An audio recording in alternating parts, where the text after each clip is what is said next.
4 fois de suite. Ça fait 4 fois de suite qu'on a une intrigue de merde autour de King.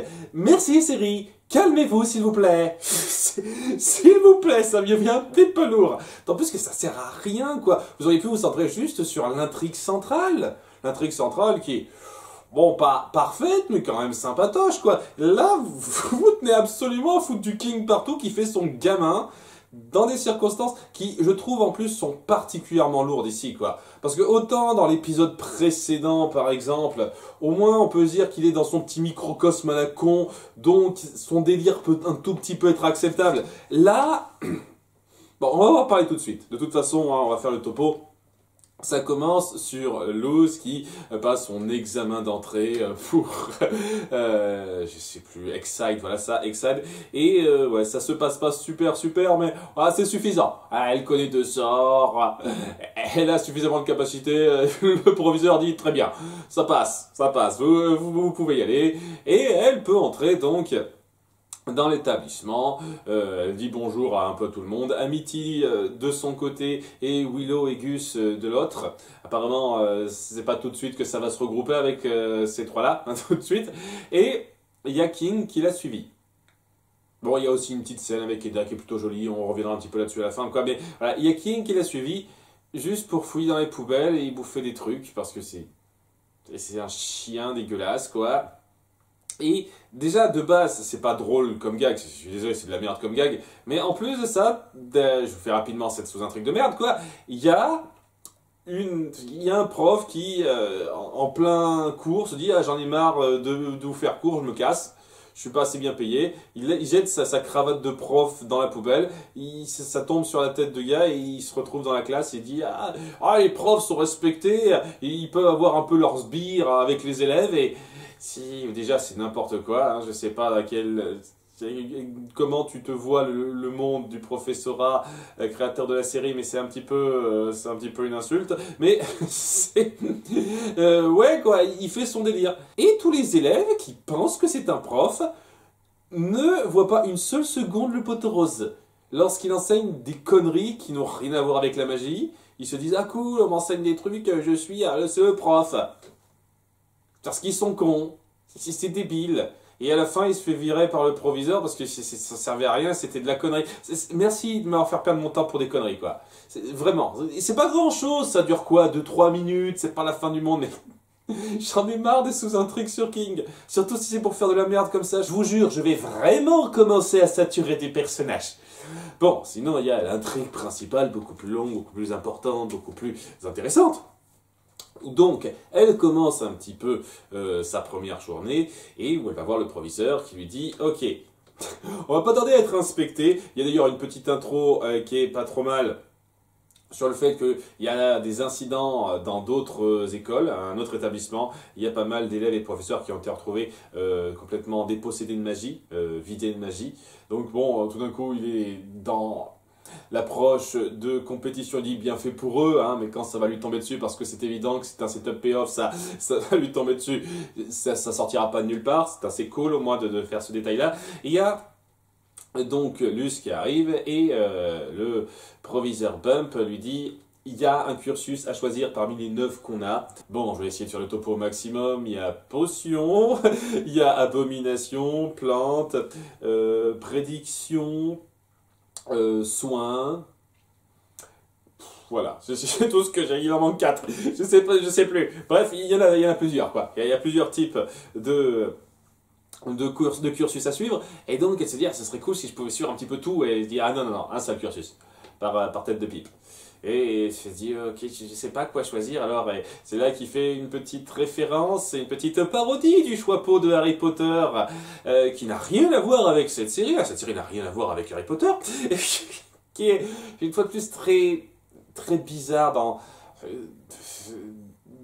votre globalité, quoi. Si c'était une grosse série parodique, bien grasse, ok, mais là, vous avez un choix-peau qui bouffe des gens.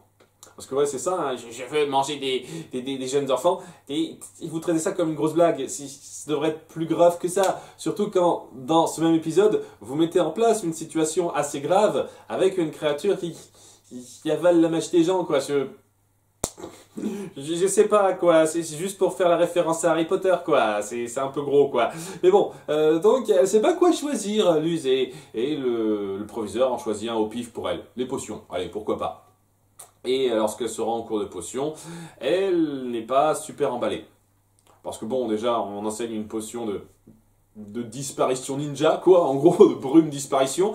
Et ouais, elle n'est pas tout à fait dedans. Elle se demande surtout de pas pouvoir essayer le reste. Le fait d'être vraiment juste bloquée dans un seul truc, ça embête un petit peu, ce qui fait qu'elle n'est pas super concentrée. Et lorsque elle s'essaye un tout petit peu, mais vraiment 3 fois rien, il y a un cube de prédiction, quoi, de de vie après la mort, je sais plus exactement comment ils appellent ça. Elle jette un coup d'œil dessus juste pour se faire une idée, et paf, elle est, elle est grillée par le proviseur qui dit ok, très bien, tu veux pas faire ça, ben, on va t'amener dans le cursus détention. Il existe un cursus détention. C'est pas une salle de détention, c'est pas la salle de détention où il y a des tonnes de créatures monstrueuses qui veulent vous laver le cerveau. Non, c'est pas ce niveau-là. Apparemment, c'est toujours à réparer cette pièce-là. Non, c'est une salle de détention où vous apprenez rien, semble-t-il. Et donc, elle est un petit peu... elle n'est pas super globe, hein, même si les gens n'ont pas l'air méchants là. Mais voilà, elle ne voudrait pas être là. Et donc, il y a Willow et Gus qui disent tiens, on va essayer de trouver un moyen de te faire sortir de là. Mais juste après ça, elle fait la connaissance des 3 élèves qui sont dans ce cursus. Ce qui veut donc dire que c'est un cursus très sélect, à un certain degré, qui ont été enfermés comme elle là-dedans parce qu'ils voulaient pas faire seulement un seul truc. Donc ils ont été enfermés là parce qu'ils voulaient allier 2 trucs ensemble, 2 trucs qui leur parlaient en même temps, mélanger un petit peu, et en étant un peu bloqués ici, ils ont trouvé des tonnes de passages secrets à travers tout l'établissement qui leur permet d'assister indirectement sans qu'on les voie à différents cours et de se mettre à leur passion un petit peu comme ça leur chante grâce à ces différents coins où on peut observer. Et donc, elle a l'air contente, ça pourrait lui plaire. Seulement, voilà, c'est un truc qui me plaît, même si c'est un petit peu forcé sur les bords. Il va y avoir un petit problème. Il va y avoir le problème de ces 2 amis, Gus et Willow, qui arriveront et qui balanceront ces mots. Ah, elle a dit qu'elle aimait pas ça, ça lui plaisait pas d'être ici. Et... ils le prennent mal les 3 autres. Ah, on est mal vu. Oh là là, tu nous considères comme pas assez bien pour toi. Vas-y, casse-toi. Alors que bon, vous devriez comprendre que c'était avant qu'elle sache ce qui se passe, avant qu'elle vous connaisse un tant soit peu. Elle savait que dalle, mais voilà, vous forcez un petit peu le conflit pour qu'elle se sente mal, qu'elle doive partir et qu'on fasse le petit drame, de façon à ce que ce soit pas la voie facile. Parce que bon, je pense que ça aurait été peut-être difficile, en tout cas délicat, de changer un petit peu la configuration où on la verrait sur des cours constamment avec ces 3-là qu'on a introduit juste dans cet épisode. Je pense que, ouais, on voulait pas trop faire ça. On voulait la mettre plus en avant avec les 3 autres élèves déjà présentés depuis pas mal d'épisodes. Donc... il y a ce petit drame qui se fait, tandis que parallèlement, Bump en avait parlé, le proviseur Bump en avait parlé, et il y a un inspecteur de la confrérie des empereurs qui est censé venir pour donner des fonds en envoyant un petit peu des petites prestations des élèves. La première étant évidemment Amity, hein, c'est la numéro 1 de l'école, semble-t-il. Donc, ouais, elle fait preuve de son talent de création d'abominations. Et c'est là que l'inspectrice qui est venue, tout d'un coup, se montre beaucoup plus glauque que ça. Et tiens, si on essayait un truc plus direct, la confrontation directe, et ouais, tout de suite, on dit, waouh, elle se transforme en serpent géant, elle bouffe la magie, elle affaiblit les gens. Oh oui, non, ça va pas, vous n'êtes pas vraiment une inspectrice, madame. Et non, en fait, c'est le monstre qui s'était attaqué à l'autre établissement avant et qui avalait la magie des gens. C'est une basilique. Voilà, c'est dans cette série qui n'a rien à voir avec Harry Potter, une fois de plus. Donc, elle se met à attaquer tout l'établissement. On va dire qu'elle prend le proviseur et Amity par surprise, qui sont un peu les 2 meilleurs magiciens. Donc, c'est pour ça qu'elle arrive à les avoir en aspirant une bonne partie de leur magie. Et donc, elle fout un petit carnage. Il y a Gus et Willow qui essayent de se défendre un petit peu, mais aussi sont affaiblis. Et donc, Luz parvient à se barrer en utilisant sa magie un peu spéciale qui ne se fait pas totalement absorber. parce qu'elle est humaine, ou plutôt parce que c'est pas de la magie pouf en pleine gueule qu'on peut avaler comme ça. Voilà, des piliers de glace et de la lumière, c'est pas quelque chose qui s'avale comme ça, alors que des sorts, des créatures magiques, ça s'avale facilement ça. Comme quoi, hein, il faut juste y penser un petit peu, et donc elle fait appel au gang des détenus pour l'aider en leur disant hey, je sais que vous m'en voulez et vous risquez peut-être d'être mal vu après coup si vous révélez un petit peu votre secret, mais tout le monde est attaqué, ça serait bien quand même de faire ce qui est juste tout de suite et de montrer que vous valez quelque chose avec vos doubles spécialisations, et c'est ce qu'ils font. Dans un petit combat, pas trop mal. Bon, c'est casse pas la baraque en termes de mise en scène, on n'a pas affaire à du grand niveau d'action, mais ça va, c'est pas trop mal. Ils montrent chacun leurs capacités. Luz les dirige bien et au bout d'un moment, il finit par la mettre à HS, la créature, lui faire recracher toute la magie qu'elle a avalée. J'imagine aussi que ça repart aussi vers le premier établissement. Et donc, tout le monde est un petit peu sauvé. Le proviseur gueule rapidement au début, mais Luz lui fait un petit peu la leçon. Hey, vous avez vu ce qui vient de se passer? Laissez-nous être un peu ce qu'on est. On est capable de certaines choses. Et il dit, ok. Et il se fait convaincre assez vite, le gars, à un certain moment. Hein. Il dit, d'accord, vous voulez faire un double cursus? Je vous l'accorde. Et à la fin, il y a Luz qui dit, vous savez quoi, je sais toujours pas ce que je veux faire exactement. Ce serait cool de pouvoir faire un petit peu de tout. Et donc, il accepte de lui donner l'uniforme multicolore qui correspond à ça, parce que ouais, on peut...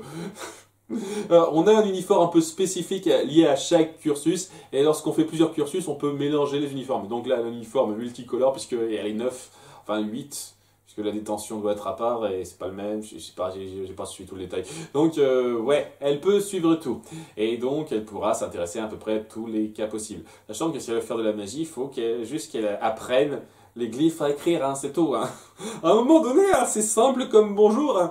Comment je fais pour savoir les glyphes à écrire pour faire ma magie, hein? C'est plus ou moins ça, j'ai envie de dire. Donc, je pense qu'en étant un petit peu concentrée sur différents coins, elle devrait saisir la manœuvre pour elle. Mais bon, ça on verra bien par la suite. Néanmoins, ouais, c'est un peu joli à la fin lorsqu'on montre que il y avait quelqu'un avant elle qui a voulu faire ça, et ce quelqu'un, c'était évidemment Eda. Et c'est peut-être en partie pour ça qu'elle a été virée au bout d'un moment. Montrer qu'elle suit un petit peu les traces de sa mentor sans trop le savoir, c'est un peu mignon ça. Voilà, au dépit du fait que il y a quand même un peu de repompage sur Harry Potter. Là, ça se sent un petit peu. Faut arrêter de se foutre de ma gueule. Hein. Je vois pas les rappeurs avec Harry Potter. Oui, non, il y en a. Arrêtez de vous foutre de moi. C'était pas mal. C'était pas mal. Et ouais, ça cimentait un petit peu le fait que, même si c'est très rapide dans un certain sens, notre héroïne change un petit peu la donne via quelque chose d'un peu calme. Une fois de plus, elle veut pas forcer les choses. Elle veut juste partir dans ce qu'elle veut sans trop insister. Mais la situation lui donnera raison assez vite, et c'est un peu mignon à ce niveau-là. Ça aurait mérité d'aller plus lentement, je pense. Qu'on mette en place ce besoin d'en faire plus, mais pas que ça se résolve en un seul épisode, vous voyez. Qu'elle essaye un truc, limite... qu'on la voit passer d'un cursus à l'autre. Elle essaye un cursus pendant un épisode, le suivant elle demande hey, « est-ce que je pourrais pas passer à un autre cursus ?» Le proviseur dit oui, et qu'il y ait 2-3 épisodes comme ça, et qu'après on passe au côté « j'aimerais en fait tout faire, quoi. » Et que ça prenne le temps de se montrer, de se développer plutôt que seulement sur un épisode. Et ouais, il passait au moins 2-3 minutes de plus, vous savez les 2-3 minutes de merde qu'on a alloué à King, pour davantage développer ça, ça aurait pas été de trop pour moi, mais bon. Tel quel, c'est acceptable. Les nouveaux personnages qu'on met en place sont tout à fait sympathiques. Voilà, les personnages qu'on connaît bien. Amity, une fois de plus, a de très bonnes réactions. Et même Willow et Gus sont plutôt sympathiques. On garde la même mentalité chez nos personnages qui passent bien. Donc ça allait quoi, hein. Cette première impression, ce premier jour aurait pu être plus clinquant que ça. Ça va peut-être prendre plus son temps, mais tel quel il était bien. Il était bien. A bientôt pour l'épisode 14. Bye!